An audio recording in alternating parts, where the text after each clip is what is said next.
dans votre émission Sport Week. Au sommaire, nous allons parler du football avec les matchs de barrage du Sénégal et de la Côte d'Ivoire. Ainsi, nous allons parler de la 27e édition des championnats nationaux de Navétane.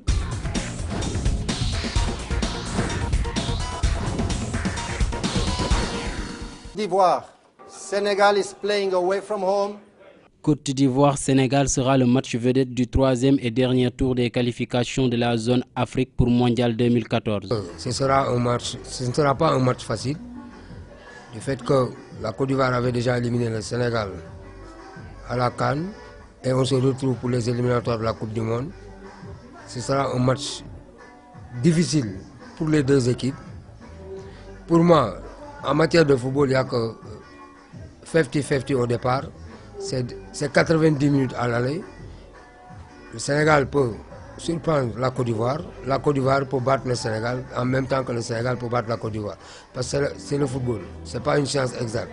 Parce que Yaya Touré, Drogba, Tioté et Kalou, c'est des gens qui ont duré ensemble. Ça fait près de 10 ans qu'ils sont ensemble. Et au football, c'est vraiment énorme. Au football, c'est vraiment énorme quand vous jouez ensemble. Et puis c'est surtout dans le milieu. Yaya Touré, Tioté, Drogba, Kalou, c'est vraiment énorme. Ils ont duré ensemble, il y a l'expérience. Et puis ils jouent dans les grands clubs en Europe. Ça fait un grand poids. Et c'est là que le Sénégal doit faire très attention. Ils peuvent endormir le Sénégal durant tout le match. Et à la fin, une défaite pour le Sénégal. Donc là, il faut être beaucoup vigilant et très éveillé sur le terrain pour les Sénégalais. Pour être à l'abri de mauvaises surprises en fait. C'est un match de football, c'est 2 fois 45. C'est ça. Si on est serein, solidaire, derrière, avec beaucoup d'engagement, on peut s'en sortir, quoi. Vraiment, je crois à l'équipe, quoi. Et puis j'encourage tout le monde, et puis même le staff technique. C'est pas facile d'être l'entraîneur de l'équipe nationale du Sénégal, parce que tu encaisses trop. Mais quand même, il y a des critiques, mais pour moi, les critiques de faire progresser par rapport à ce qu'il fait, quoi. Bon, je connais Giresse en tant que joueur, mais quand même, je connais Bouba. Mais pour faire quelque chose en équipe, il faut avoir beaucoup de rigueur. Et je sais que Giresse et Bouba, il y a beaucoup de rigueur là-bas. Et puis, je pense qu'on va arriver, quoi. Seul, il fait au moins 60% de l'équipe par ses coups de pied arrêtés. Les coups francs, les pénaltys et tout. Et aussi dans le milieu, il y a M. Yaya Touré qui est là, qui a lui seul pu endormir toute une équipe et à la fin la victoire vient. Et là, si les Sénégalais se laissent endormir par Yaya Touré, là je ne sais pas quel sera le score. Bon, Yaya Touré il est fort, Drogba il est fort. Je crois que Giresse va essayer de mettre un bon schéma de jeu qui permettra à Drogba de ne pas marquer de but et de Yaya Touré de ne pas tourner dans ce match. Je crois qu'il peut mettre des hommes qu'il faut à la place qu'il faut. Je crois que s'il fait ça, il peut réussir ce match-là. Même avec le potentiel de la Côte d'Ivoire. Il faut que les Sénégalais soient beaucoup courageux, jouer regroupés, serrés et respecter les consignes du coach. C'est-à-dire jouer leur football, surtout ne pas chercher à défendre. Ne pas chercher à défendre. Pour inquiéter une équipe comme la Côte d'Ivoire, il faut l'attaquer. Si tu décides de défendre, tu vas subir le match et tu vas finir par perdre. Il faut attaquer. Il faut être beaucoup courageux et jouer soudé. Ne pas laisser des failles. Parce qu'il y a de très bons joueurs très rapides sur les côtés et au milieu, il y a de très bons passeurs vers l'avant et là, ça peut faire très mal. On est en train de bâtir une nouvelle équipe avec Giresse. Mais pour moi, si on perd le match, on touche du bois, mais si on perd le match, pour moi, c'est pas grave. C'est pas la fin du monde. Notre objectif, c'est d'aller en Coupe d'Afrique pour faire de bonnes choses. Mais par contre, si on gagne la Côte d'Ivoire, je pense qu'on va gagner la Côte d'Ivoire parce qu'on a des bons joueurs. Mais actuellement, on n'est pas encore prêt pour affronter l'équipe de Côte d'Ivoire. Mais pour moi, si on respecte les consignes des coachs et le staff, on peut faire mieux. C'est déjà les Yaya Touré, les Kolo, Kolo Touré et Zokora et consorts. Ils sont sortis de la même école de football qui s'appelle Mimo Sifcom. On les appelait en fait les académiciens. Donc là, en centre de formation, il y a beaucoup de codes. Il y a beaucoup de codes. Quand vous jouez ensemble, il y a beaucoup de codes. On peut pas dire, personne ne peut savoir si ce n'est vous. Il a fait un petit geste à Zokora qui a fait ce que tout le monde a vu. Ça, c'est un code. Je ne sais pas quel sera le prochain code. Mais si jamais il y a encore un qui peut les embêter, forcément, ça va arriver. Pas forcément la même chose. Peut-être que ça serait un marquage à la culotte avec un joueur qui ne jouera pas du tout. On dit, bon, toi, tu joues avec celui-là. Il ne joue pas, tu ne joues pas. Ça peut arriver. Un marquage strict à la culotte, ça peut arriver. Comme ce genre de faux coups, ça peut arriver. C'est le football. Il y a beaucoup de codes de football. Voilà. Mais de toutes les façons, on verra le match, ça va venir. Forcément, il y aura encore un incident qui va... Ça, c'est l'expérience, hein, tu sais. C'est l'expérience. Voilà. Donc, comme on dit, nul ne sait l'avenir. On attend de voir. Et je crois que l'encadrement technique ne va pas faire ça, même les dirigeants sénégalais. Nos supporters seront là à Dakar, mais si le match c'était à Dakar, ça aurait eu beaucoup de pression que jouer à Casablanca. À Casablanca, il y aura des Sénégalais qui seront là-bas, qui vont supporter l'équipe. Ils ne vont pas mettre la pression. Ils ne vont pas mettre la pression sur les joueurs. Je crois qu'ils seront libérés. Et pour se libérer pour ce deuxième match, il faut d'abord faire un bon résultat à Abidjan. Et je crois qu'avec le bon Dieu, on peut faire un bon résultat à Abidjan.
Le championnat national populaire appelé communément Navetan a débuté ce samedi 28 septembre 2013 à Thiès.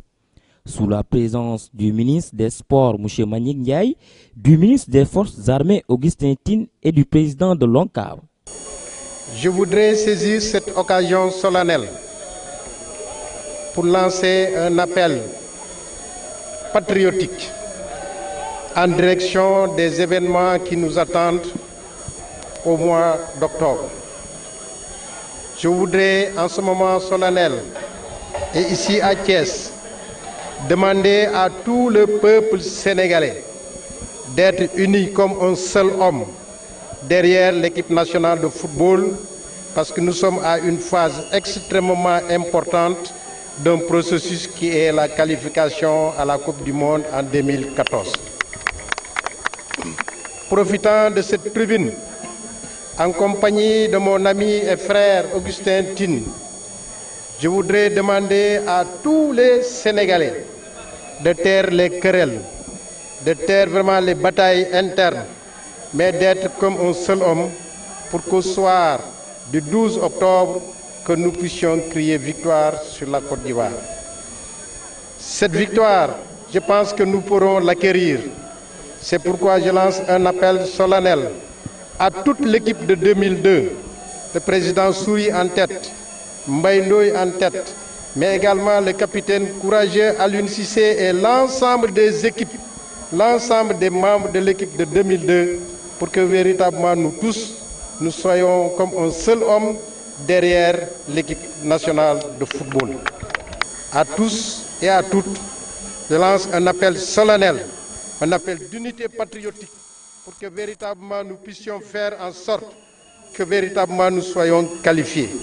Nous le devons parce que nous avons une équipe jeune, nous le devons parce que nous avons des gens qui y croient, nous le devons aussi pour permettre à ce peuple sénégalais 10 ans après d'être qualifié à la Coupe du Monde.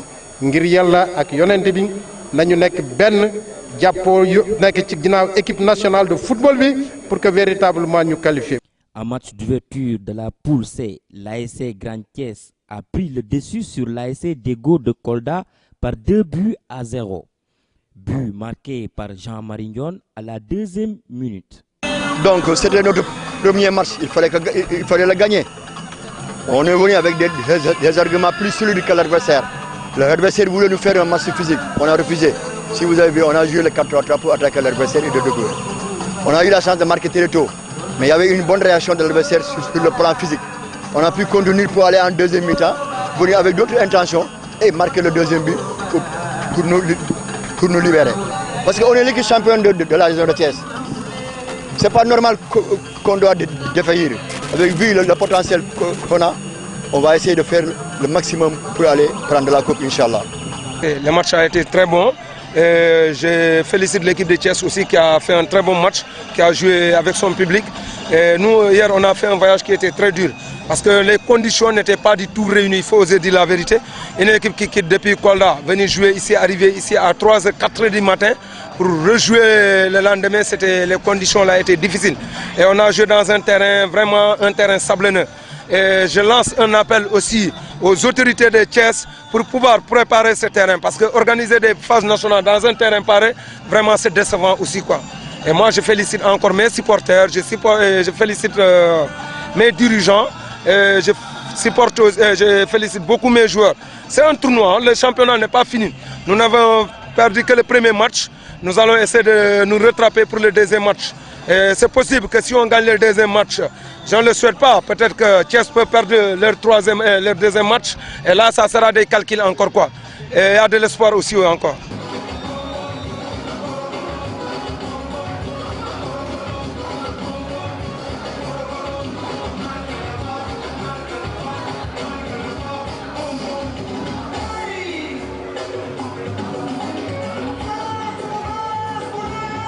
En deuxième match, l'ASC Tenbi de Diourbel, tenant du titre, faisait face à l'ASC Baye-Gaïndé, champion départemental et régional de Dakar. Dès l'entame du match, l'ASC Baye-Gaïndé ouvre les hostilités à la 15e minute de jeu par l'intermédiaire de son attaquant Pape Ndiaye. Ainsi, le jeu se poursuit et c'est au retour des vestiaires que Alpha Ndiaye marque le deuxième but pour l'ASC Baye-Gaïndé. Les poulains d'Émile Fall réduisent le score à la 80e minute de jeu par un plantu. Donc pour un premier match, pour une compétition de ce genre, donc gagner notre premier match c'était important, c'était le mot d'ordre de gagner le premier match. Donc vu aussi c'est notre première participation à la phase des nationales, donc, mais ça ne nous a pas gêné parce qu'on a des joueurs un peu expérimentés qui ont joué en Ligue 1, en Ligue 2. Donc c'est pourquoi on a su maîtriser le jeu et gagner le match, quoi. Le match ne paraît pas difficile, tandis que donc, vous disputez le match avec le tenant au titre qui est l'ASC Tenbi de Diourbel. Donc qu'est-ce que vous allez dire par rapport à tout ça? Oui, je pense qu'au départ, c'était pas facile. Jouer avec le tenant du titre, c'est une bonne équipe, c'est une équipe jeune. Donc le mot d'ordre, c'était de gérer au départ, de voir qu'est-ce qu'ils ont amené et de dérouler notre football qu'on jouait à Dakar. Donc c'est ce qui s'est passé, quoi. Quel sera le mot d'ordre de votre deuxième match? C'est toujours la gagne. Hein. En football, toujours, quand je vais, on part pour gagner. Mais si on ne peut pas gagner, il faut prendre le match nul et prendre, au fil des rencontres, prendre des points pour plus avancer. Donc, le match quand même était très plaisant parce que vraiment, on a perdu, mais quand même, on a beaucoup gagné. Parce que ce n'était pas du tout facile. Le terrain était quand même vraiment très difficile et c'est ça qui nous a créé quand même des problèmes. Parce que c'est un terrain sablonneux qui est très lourd et les gosses ont eu beaucoup de temps pour s'adapter à ce terrain.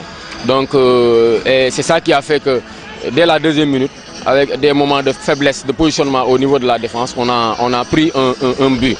Ça n'a pas été facile peut-être pour remonter ce but. On a essayé jusqu'à la mi-temps, ça n'a pas marché. En deuxième mi-temps, on a fait des changements au niveau du milieu de terrain, ce qui a porté le jeu vers l'avant et on a eu des opportunités, on a porté le ballon. Mais malheureusement, sur une balle de contre, nous avons pris un second but.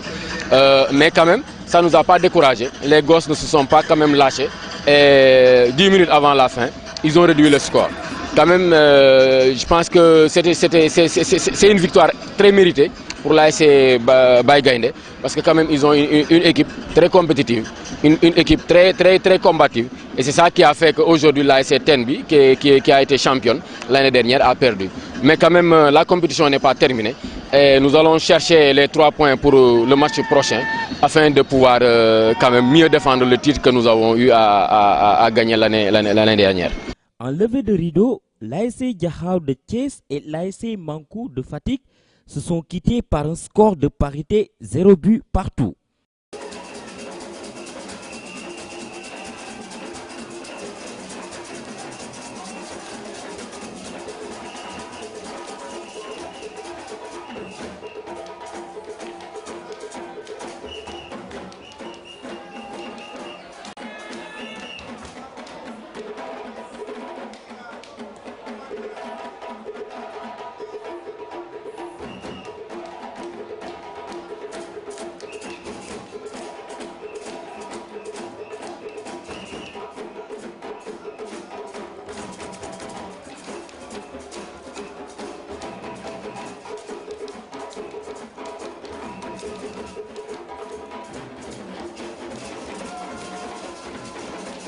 D'abord par féliciter mes poulains qui ont livré un grand match, qui ont donné corps et âme pour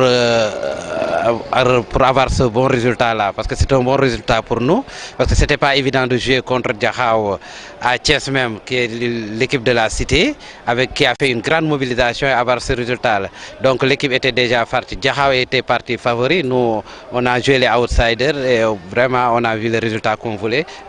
Partir avec au moins avec le point pour espérer faire une bonne sortie la prochaine fois.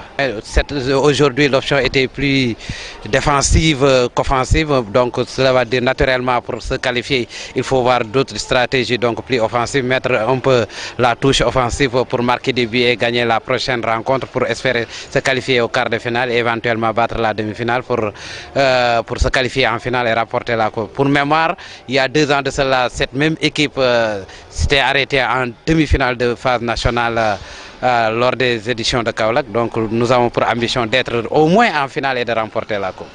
On vient de terminer un match compliqué face à une très bonne équipe de Fatick Manko. Ce match a été compliqué parce que c'est la configuration de la poule qui fait que le premier match il est décisif, parce qu'on est à 3 équipes. Il fallait ne pas perdre sur ce match. Bon, on a eu beaucoup de satisfaction dans le jeu, on a eu le rythme qu'on voulait faire, on a eu les occasions, mais il nous a manqué de la réussite devant sur ce match-là. Mais je pense que rien n'est perdu. On n'a pas perdu aujourd'hui, donc on garde nos chances intactes. Il nous faudra maintenant aller chercher la qualif face à l'équipe de Kédougou. Il est fidèle, hein? On les remercie d'abord. Et on leur dit de ne pas perdre espoir. Rien n'est encore perdu. Quand je me rappelle, en 2009, on avait perdu notre premier match ici, mais ça ne nous avait pas empêché d'aller gagner la coupe. Aujourd'hui, on fait match nul. On garde nos chances de passer au second tour intact. Donc, rien n'est perdu. On les remercie, on leur demande encore de connaître, de soutenir. Donc, moi, je pense que ça se passe très bien. Parce que c'est en 15 jours qu'on a décidé de faire les phases ici. En 15 jours. Le temps qu'on fasse les correspondances administratives, n'est-ce pas? C'était une proposition d'abord. Le temps qu'on informe tout le comité directeur, donc en 15 jours, on a tout réglé. On est parvenu à démarrer aujourd'hui, c'est un bon démarrage, c'est du bon football. Et je pense que des grandes personnalités ont y été présents à cette ouverture. L'État a été représenté au-delà du gouverneur, au-delà des préfets, au-delà des responsables des services régionaux et départementaux de la région de Thiès. Le ministre des Forces armées était là, le ministre des Sports, le président de la Fédération sénégalaise de football, le président de la Ligue de football de Thiès. Donc je pense que le CONOS aussi, je pense que c'est un bon démarrage. Je souhaite que ça puisse continuer comme ça. Demain on fera la même chose à Louga. En tout cas on est parti pour faire de bonnes phases.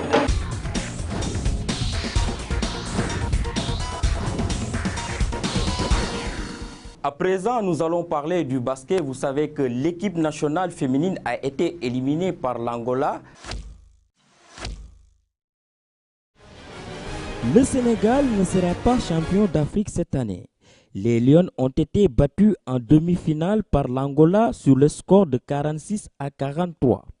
Ainsi, le Sénégal a terminé à la 3e place en battant le Cameroun 53 à 56, soit 3 points d'écart.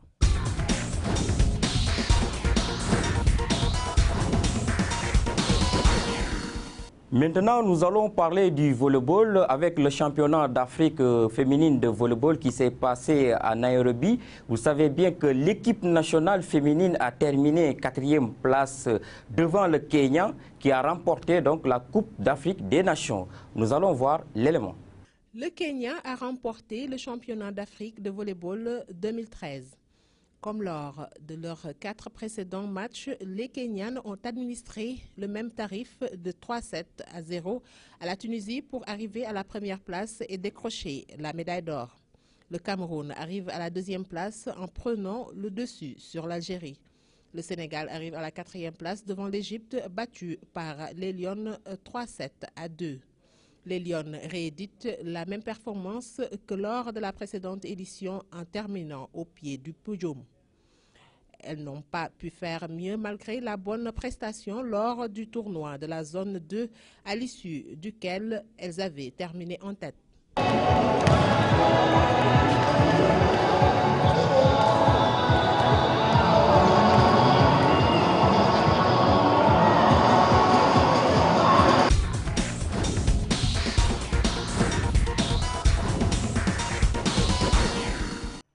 Merci, chers téléspectateurs. C'était tout pour aujourd'hui. Nous vous donnons rendez-vous sur un autre numéro de Sport Week.